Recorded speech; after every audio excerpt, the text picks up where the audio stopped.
Hello and thanks for looking back in at the channel, and here I am at the Triang Super 4 main layout, and we're going to have a bit of freight running today. I've got a couple of things to show you first. Came across this Princess Victoria, ran the Princess Elizabeth last week, so this rather tatty example is going to be restored and brought back to life, so I'm looking forward to that. The Class 31 is going to be in action on the upward main line shortly with its Freightliners. But a couple of things to talk about. Now firstly, we always like these things, well I do, Triang boxes. So R34, look at the brilliant red and yellow of these boxes, and then R.258. Now I've had a peek in this box, haven't opened it properly because I'll only get one opportunity, so I wonder if you can guess why that is. I'm going to share that with you in a little while. And then I've got a controller update because in preparation for the video I've had a failure of the gauge master. Now this is heavily modified, so warranty is void and I'll fix it myself, but the downward side now will only supply about 0.3 of an amp before cutting out. So my first point of attack on that is going to be the MOSFET, so I've ordered one and I'll let you know how I get on once I've changed it. So today our downward service, there's the trusty duet that I use on the branch lines. Well, the constant 12 volt DC output is into this multi-pack, another H&M, and that's going to be working really hard on the downward main line today, and you'll see why in a minute or two. But I want to get this Freightliner Service, which is on the inner double track loop, out onto the upward main line, so I just need to think about which points. Now I know I keep getting them wrong, but that at the bottom of the inner double track loop is points A, so they're set for curve at the moment, which is mainline running. I'm setting those to straight, and I'm going to try and reverse this Class 31 out. So I'm reaching down, putting a bit of power in, and away it goes. Freightliner wagons rolling quite nicely. Now, because of the nature of double track loops, I've got a few isolators to prevent crossover voltages and things, so let's get to the first one. The train will stop, yep, there it is, so I'm just going to flick a switch. There we go, voltage restored. And I'm attempting now to reverse onto the upward main line, so just over a diamond and a set of points here, little bit of clattering about, come to a halt. Points A now set from straight to curve for mainline running, and I'm just going to bring the Class 31 in to the little station because I want to park it up while I show you what's going to be on the downward main line. And just get that in there. Lovely. Right.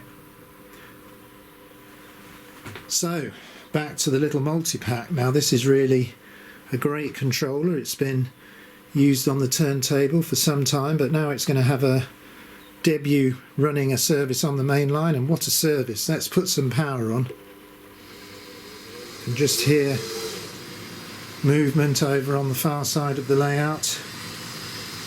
A slight piece of wheel slip to get this working, moving along, because this is a heck of a freight train. Now we had the Rivarossi big boy on a little while ago. Well, here's a Triang big boy, 2 9Fs. Look at the valve gear and the wheels on these two. And I know I keep saying a heavy fuel train, but I've added on more wagons. We're over 20 fuel wagons now. Look at them all snaking along there. Now when I measured this on the gauge master, it was pulling about 0.65 of an amp.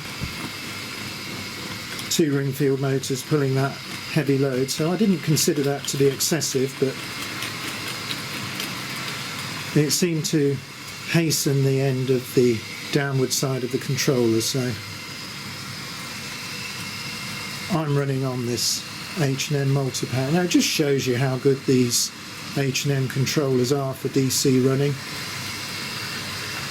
This is quite a large circuit, and there's one power feed into this. The whole of this circuit, there's just one power feed, so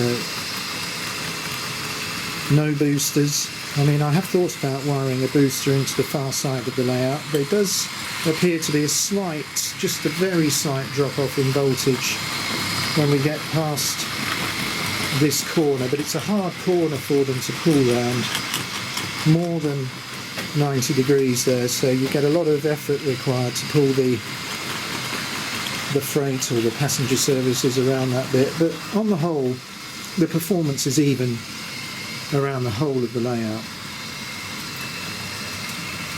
So the Duet is supplying 12 volts DC direct into the multi-pack, and the multi-pack has a resistance setting, so I can set it on high or low resistance. Well, I have actually set it to high resistance because that does help with slow running.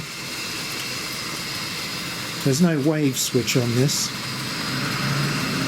and I've got these running at a really nice slow speed. In fact, I'm going to just see if I can turn it down a fraction, simulate some really slow running. So I'm just going to back it off a nick or two, and then we'll catch up with these two 9Fs.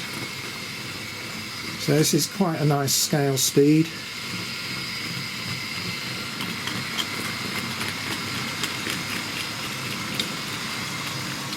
I haven't got my timer with me, but if you've seen my previous video, you could see we're coming up to the first catenary mast for timing, just there.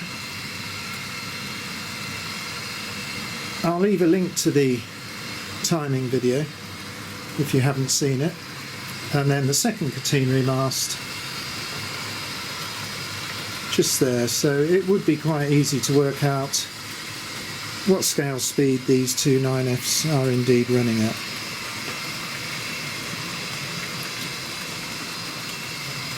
I must admit, I've had a bit of fun over the last couple of lunch times coming up and running these. I just had the idea of coupling them together and seeing what they'll pull. Well, they work really nicely together,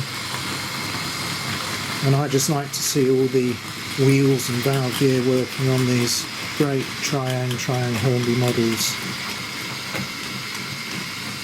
And it's great to see these 1970s, early 1970s models performing so nicely. Lovely quiet runners,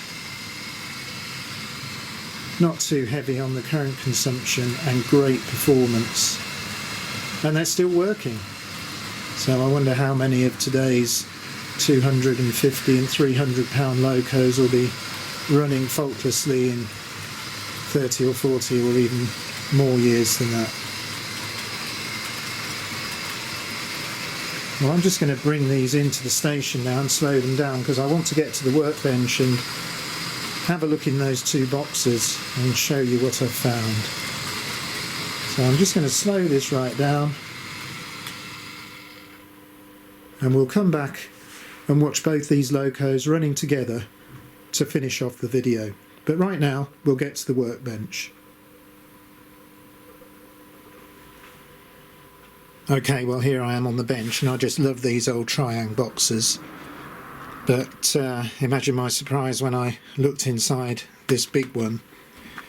Now, here's the tender box. There's some sort of a price marking on there. I don't know whether it's 9 and 6. It seems to be 2 6s. I don't understand that quite correctly, but let's have a look inside. R.34. So I think we're looking at a Princess tender here. A bit of yellow tissue. There's a tab missing there.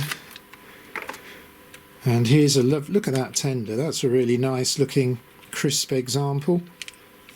Open axle boxes, but it's got the sleeve nylon wheels, but a really nice item. So I'm getting quite excited. Now, this is where things change slightly, so let's have a look. I did have a peek in here, and you're going to see why there's a slight issue.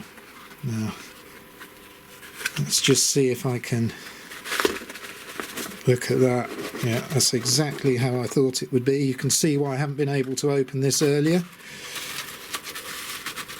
Not going to, let's see, be able to re-record this. There's only one time this would come out. Now, doesn't appear to be a date on any of this, which is slightly disappointing. Oh no, here we are. Perhaps you can see that R258S, and that says 31st of the 12th 1962, so just after Christmas 1962. And let's move this paperwork out the way. Look at this. What's this? A little, no, I don't know how that's got in there. R.358 EM2 electric locomotive kit, blue livery, so that's probably CKD Pandora or something. Don't know how that's in there, but look at this. I mean, there's going to be a little bit of work required, isn't there? This foam rubber has just gone, it's turned into like a most brittle, powdery stuff, and it's stuck all over this really nice Princess Royal. It's into the motor, the wheels, the pickups. So this is going to be a full strip down, and what I might do is I might film some of this to go in next week's video. But what a beautiful looking loco. I can see already that the valve gear and the body on this are in very nice crisp condition. Let's just hope this foam hasn't done anything to the finish. I don't think it has, but it's just absolutely wedged in, isn't it? It's almost like it's been forced in. So there's a little bit of damage to the back of the body, I think. It seems to be loose. I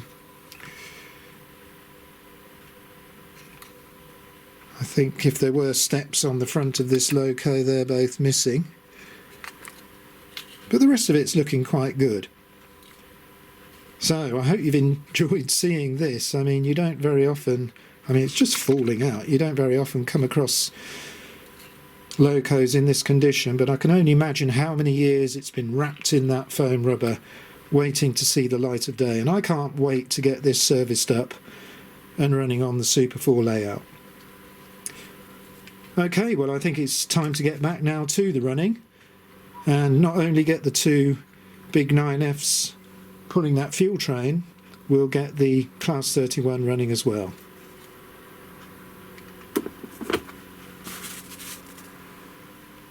Well, I hoped you enjoyed seeing in those boxes. I'm certainly quite looking forward to getting an evening to restore that great looking Princess Royal back to running condition. Now, I'm just wondering whether parking these long rake of tank wagons around these curves is going to be problematic to start, so I'm just going to feed in some power. Just felt the couplings take up there, but those two tender drives are pulling this away effortlessly. It's just really great to see. So I've got them set at quite a nice speed, and I'm going to see if I can get the same sort of running using the newer Gauge Master controller on the upward main line. So let's feed in a bit of power and finish off this video with a slow running session of freight. So we've got